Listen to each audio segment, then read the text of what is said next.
Shonen Jump magazine is probably the most popular source for manga in all of Japan, with some of the most popular titles coming straight from them. And in recent months, they have been coming out with a ton of new stuff, which honestly deserve more spotlight than they're getting. So I want to take a moment and talk about the ones that I'm really enjoying, and I hope that you find something in this video that you'll like too, because look, yeah, Shonen Jump has One Piece, arguably the most popular running manga, and it has My Hero Academia and Jujutsu Kaisen, which are probably two of the most popular battle shonen series in the current era. Black Clover is doing pretty great for itself too. But let's take this opportunity to show some appreciation for the unappreciated, the less talked about at least, because there are certainly series that I have heavily enjoyed reading week to week, and I think you might too. Also, be sure to let me know what newer series in Jump is your favorite, or if you don't have one, let me know if I got you onto a series you liked with this video down in the comments. Either way, let's just enjoy some great manga.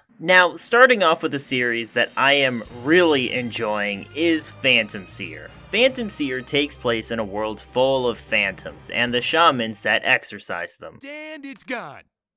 Okay, so when I was originally going to make this video, Phantom Seer was going to be pretty high on the list of recommendations, but the very day that I'm writing this script, it was announced that it got cancelled for whatever reason, which is very unfortunate. It hadn't truly grabbed me yet, but the protagonist Iori was pretty unique and interesting. It was a story that had a lot of potential to go somewhere neat. Hell, the art alone is top 5 in the magazine. I mean, how the fuck did Phantom Seer get axed out of all the shit in this magazine? I know this video has the premise of praising some Shonen Jump newcomers, but goddamn, some of this stuff has to go. Like, why does Jump have some of these gag manga that are really not that funny? Hey, Guan, Scran, get out of here, you moochers! That's right, keep moving! You know what? Yeah. Except you stay. Well, Magu-chan God of Destruction is actually pretty good though. It's all about this super weakened god waking up in the modern era and living with this normal girl who takes care of him. It's really cute and wholesome, honestly. One of those manga that just feels real nice to read, you know? Makes you feel good inside.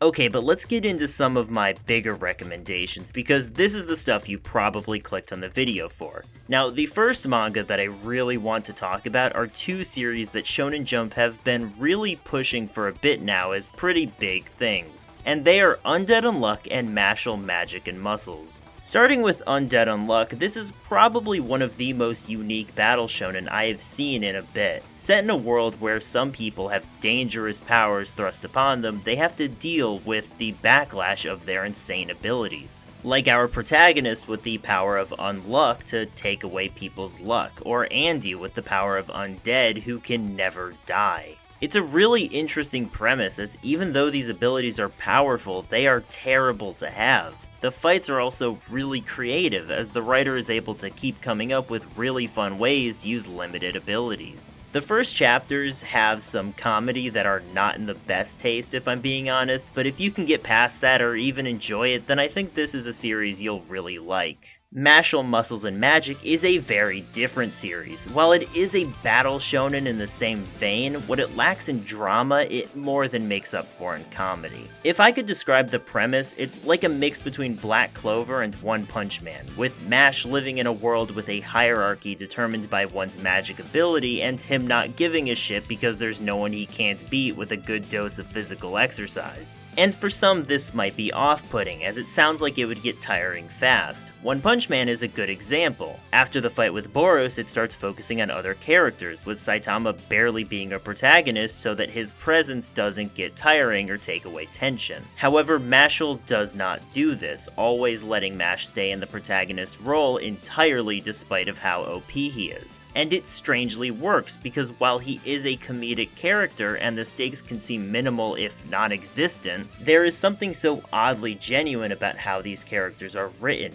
Even as the characters all throw out jokes and make fun of typical shonen tropes, the characters themselves never devolve into satirical tropes, simply being themselves and good friends at the end of the day. That isn't to mention that the artwork makes for some great action sequences that, while short, are both fun to read and pretty damn funny at times. But how about the ones that are getting even less exposure? One that is rightfully gaining some traction, but not enough in my opinion, is Kaiju No. 8. Now, instead of being in Weekly Shonen Jump, this is actually on the Jump Plus app, and the art quality really shows the extra time put into it. In a series that primarily works off of huge action set pieces that have to convey great power or great speed, the heavy line work and this manga's ability to really sell the big punches get this stuff across great. And the story is pretty good so far too. Taking place in a world where attacks from the giant monsters kaiju are really common, it presents this kind of premise in some really interesting ways with some really solid world building, showing everything from the people who kill these monsters to the people who clean up after the fight. I don't want to spoil too much about the premise of this series, but it's a really solid manga so far with some great action and some really intriguing potential for cool world building, so I recommend it highly. Next we have a really recent series, and that is Sakamoto Days, with not even 20 chapters out yet. This manga is all about the legendary assassin Sakamoto, feared and admired by all in his profession as the most fearsome hitman in the business. And now he's retired, has a wife and kid while running a convenience store. It's hard to say what the story is about at this point, so I don't have a ton to comment on, but it's a pretty fun manga, with Sakamoto being dragged back into the business by a hit being put on him while also trying to maintain his family life. It's a pretty cool manga with some great action. I swear, some of these panels are just so dynamic and easy to read, I love it, and really fun characters to follow. I don't know, it's hard to give a final judgment with so little of it made, but maybe you'll like it. And last but certainly not least, honestly one of my favorite recent manga to come into the magazine, and it is Hard-Boiled Cop and Dolphin.